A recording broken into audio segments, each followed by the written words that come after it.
my thinking would be they have a different agenda. It's not a different thinking or what. Ibang tumbok nila, iba ang focus nila. Siguro. Kaya ganun ang nangyari. Or hindi nila pinansin yun. Or hindi nila gawa. Dahil baka ibang style sa sa Supreme Court eh. Baka pag nag-meeting sila, nag-unbank sila, tapos tumigil sila, na yun, adjourn na sa kanila yun.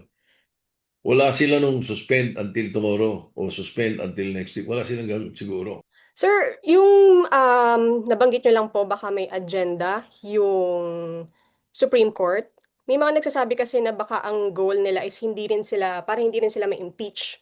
Kaya pinahirap nila yung process. Ganun po ba yung nakikita nyo ring dahilan?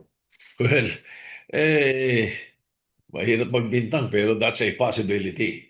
And I've heard that from other people.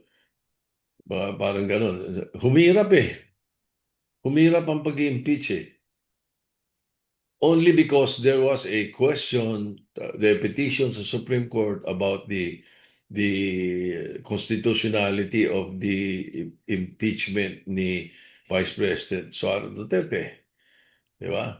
Eh, dapat nun right then and there nasabi na agad eh. Pero uh, yung ginamit kasi ng mga dahilan, yung mga dinamit na dahilan, hindi pwede. For example, yung adjournment, hindi naman eh. Pangalawa, hindi raw yun yung first, hindi, yun yung first na inapprove eh. Lahat ng final, hindi pa pwedeng pag final eh, yun na. Otherwise, wala ka na mai-impeach.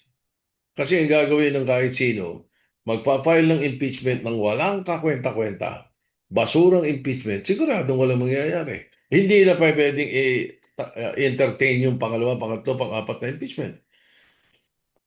Dahil doon sa sinasabi nilang yon. Di ba? So, bakit hindi mag-iisip ang tao na meron silang ibang agenda other than just really deciding on whether that particular amendment, particular impeachment is constitutional or not? Napakadaming dahilan na mali. O yung sa inyo, sa ABS, ni-report nyo raw. Di ba? Nasa decision. Mm. Imagine, it finds itself in the decision of the Supreme Court a wrong press release, a wrong press report, at ginawa pa kayong mali ang ABS. Di ba? I can't imagine. Wow, ibang klase. And now they did not correct all these things in this decision. Pati ako talagang very critical ako doon sa kinasabing adjournment eh.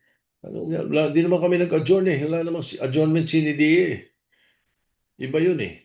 Suporta ako doon ako sa sinasabing impeachment should not be abused. Oh, suportado ako doon. Pero hindi eh.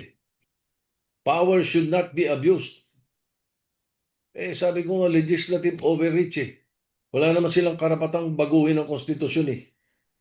Yung mga batas namin na ginagawa, may karapatan sila na guluhin o guluhin sa deklarang constitutional or may correction na gusto silang sabihin. Okay, pero konstitusyon, hindi tama yun.